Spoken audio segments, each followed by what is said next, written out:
So I've got 7 things that I'm going to break down, and these tips are transferable, meaning if you're not specifically doing webinars, then you can still take some of these lessons and deploy it into whatever sales funnel it is that you're using. Okay, so just keep that in mind, get creative with this, take the lesson of what I've mentioned and see how you could implement that into what you're doing. But of course, if you're using webinar funnels specifically, it's going to work incredibly well.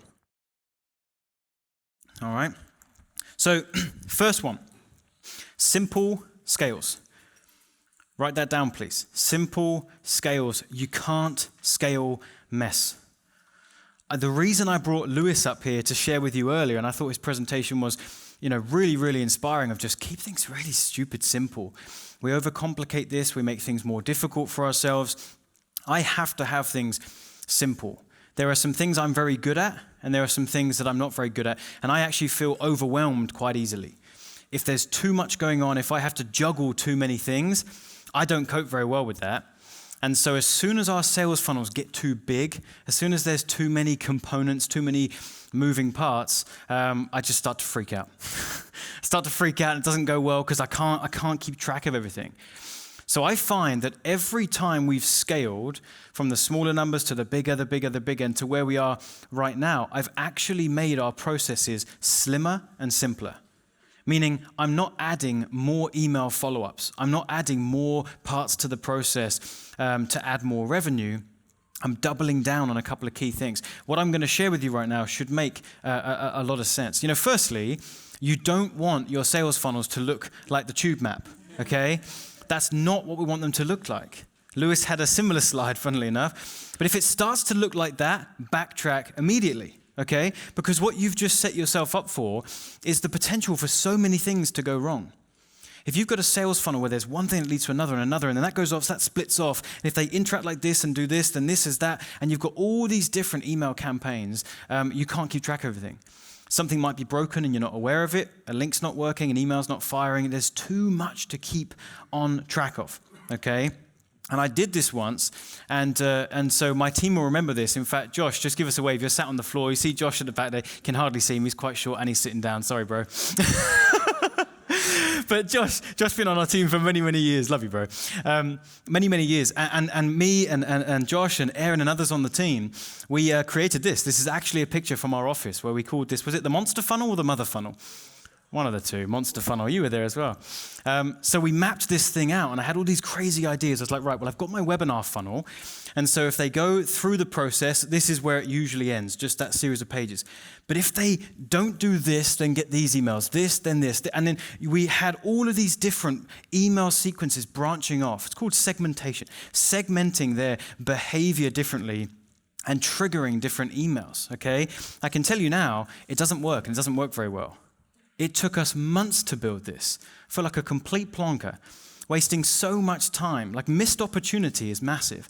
And so this was just getting out of hand, getting complicated. Things were breaking. I thought enough is enough. This right here, what you're seeing on the screen, and I would recommend you take a picture of this, because I don't believe I've actually shared this outside of my private client community up until this point. But this is the illustration I use with my private clients. If we sit down for a one-to-one and we're talking about webinars, I'm pulling this out and we're going to start to reverse engineer this, okay?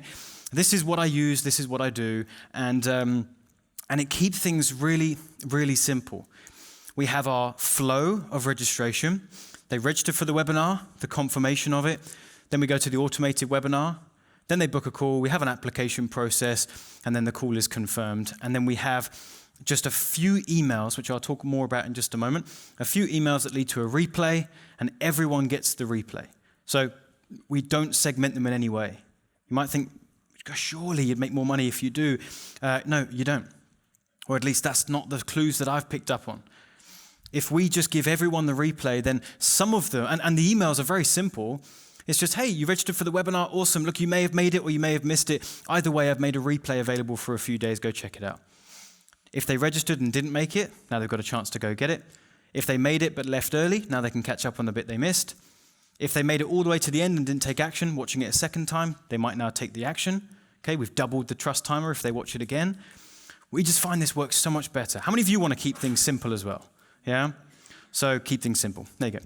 All right, so We can literally start to double the business now with very simple tweaks if we do this. So let's look at this, okay? Let's imagine that our registration page is converting at 15%, right? Meaning for every 100 people that register for this webinar, 15 of them opt in, okay? And let's imagine that through that process, okay, 15% opt-in rate, fine. Through that process, this entire funnel is generating $10,000 a month, okay? Now we want to start to scale the funnel, scale the business, scale revenue, scale profit. So we can often think about, right, I need a new traffic hack. I need to find a little traffic that's just that little bit cheaper. Or I need to add some more emails in somewhere. Because if I can add, I've got 37 emails now. If I add a 38th, maybe that one will get me another sale. And so instead of doing that, what we do is we just work on one part of the process. If we could get our opt-in rate from 15% to 30%, if we can double our opt-in rate, then if everything else remains true, we will have doubled the business. We've taken a 10K funnel to a 20K funnel by focusing on one part of the process and one part only, the registration page. Okay? I really hope this is landing, because if you get this, if you grasp this, scaling will actually become easier. You're right now probably focusing on a lot of the wrong things. You want to look at the biggest needle movers, as we would call it, right? If we can double opt-in rate, we double the business. If we can double attendance rate on the webinar, we double the business. We want to be looking at some of these bigger things. Are you tracking with me? It's a lot to consume, but are you enjoying this? Is this helpful, yeah? Perfect. I'm trying to give everything I can in this, all right? So with this, you won't be able to do things like double the revenue. You just won't. You won't be able to do it by adding in another email sequence or adding in another email into that or splitting the traffic once they've watched the webinar. You just can't do it. It's like Matt said earlier, right? The one page in the process that 100% of your leads see is the confirmation page after they opt in, right? Like that front part of the process is where the most of your eyeballs are, and everything tails off after that. So by trying to add something to the very end of the process somewhere, you've got maybe 6% of your people even seeing it. Whereas if we make changes right up at the front of the funnel, we've got a much bigger knock-on effect, okay? So again, avoid this. It's a headache. Number 2, simple registration pages. Keep them really simple and prioritize the headline, okay? So what we do is we just have pages that just look like this, and that's pretty much like the one on the left there. That's a webinar that's done incredibly well. We've been running that for 2 years, done a few $1 million through that front door. That's the design that just works well if you want to take a picture. We're going to move on in a second. But that's a design that works really, really well. And then over here on the right is another slightly more jazzed up page. But again, we're really focusing on just that headline. With a webinar registration page, we want the visitor to bounce on and bounce through. We want it to happen really quickly. So don't be tempted to think if someone's going to register for a webinar, surely we need to have loads of information there, testimonials, videos, all this kind of stuff. You do not need it. You do not need it. What you need is for them to land on that page, read a headline that grabs their attention, and move them through. Okay? A headline like this that's literally what we would call above the fold. Anyone familiar with the term above the fold? Yeah, it's what's visible on the web page before a user would have to scroll. So we want to have headline and an opt-in button above the fold. It's worth writing that down. Okay? Number 3, YouTube ads and webinars working together is absolute magic. It's absolute magic. If you're going to send any traffic into a webinar, YouTube ads, we find, are better than other platforms.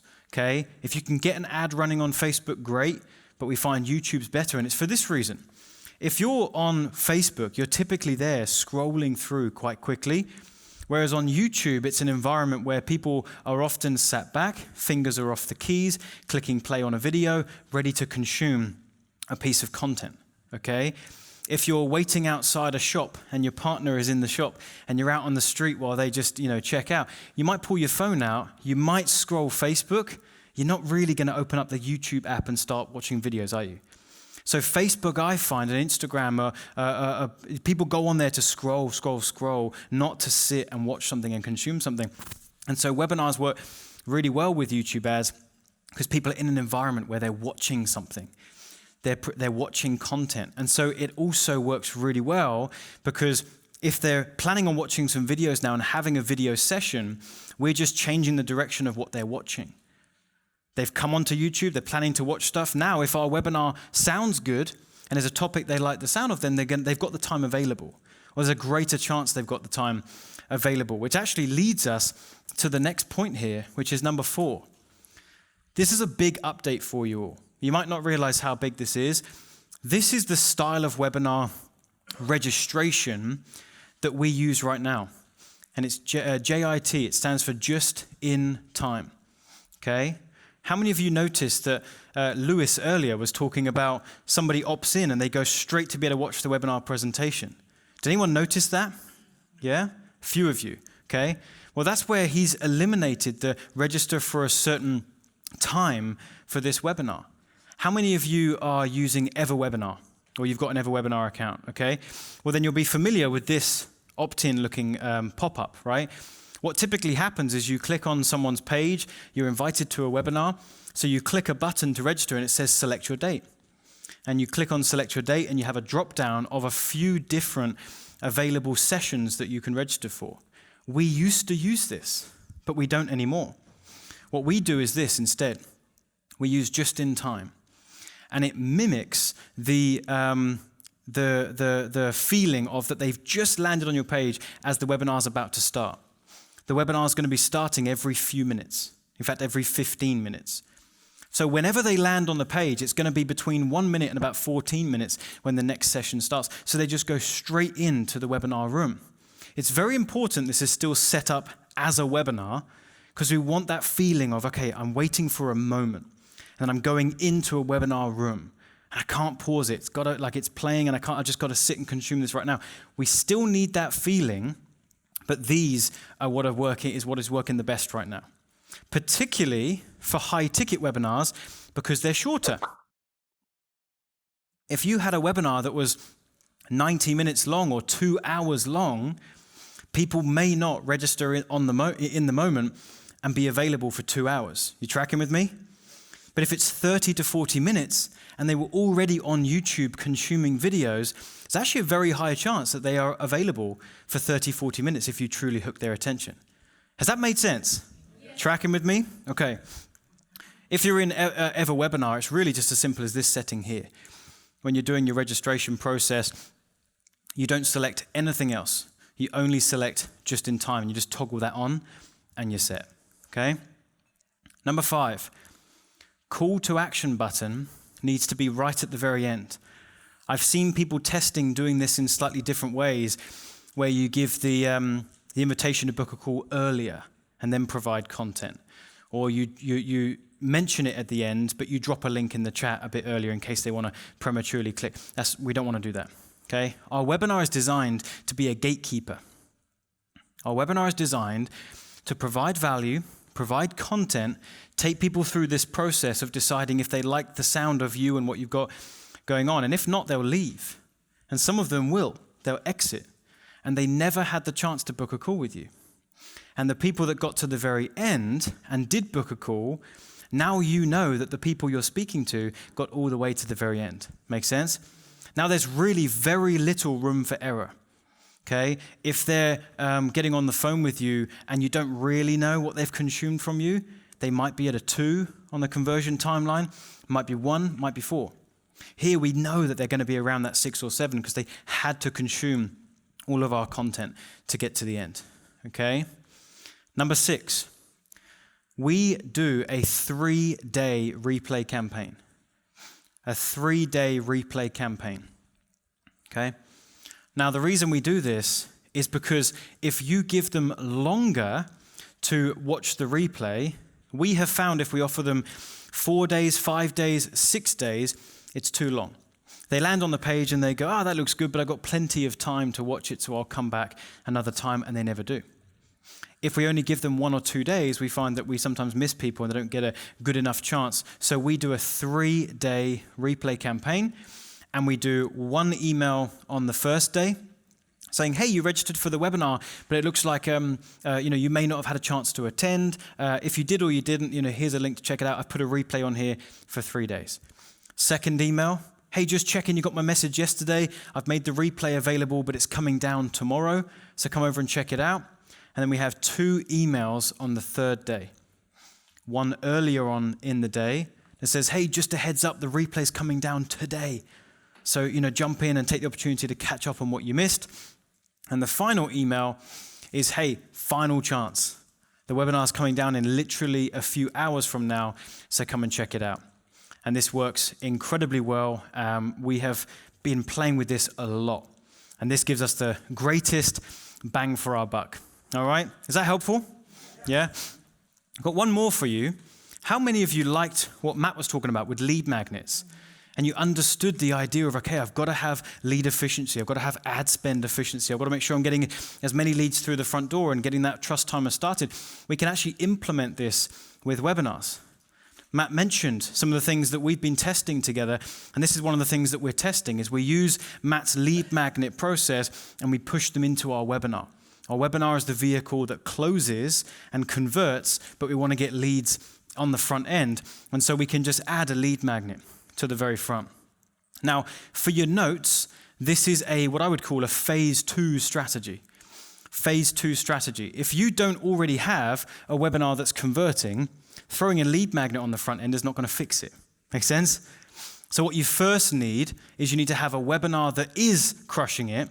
Then you can add a lead magnet on the front to get even cheaper leads. Hey, well, I hope you enjoyed that webinar presentation from AdCon. And if you want to learn more about this topic, I'd love to go deeper with you. I have an amazing bootcamp that I run called High Ticket Webinars, where I break down the entire process, the presentation, the funnel, the traffic, the phone script that you would use to land the clients out the other end. If you're a coach, an expert, consultant, if you sell anything that you would like to be using a webinar to get more clients for, I'd love to be able to help you. There's a link in the description box. Go ahead and click on that. Check out the information for high ticket webinars, and I'd love to see you on our next bootcamp. And if you want to go deeper on the topic right now, there's another webinar training ready for you right here. We uploaded that recently to our channel. You're going to absolutely love it. Don't forget to hit the like button on this video. Would really appreciate that. Subscribe to the channel, and I'll see you in a future video.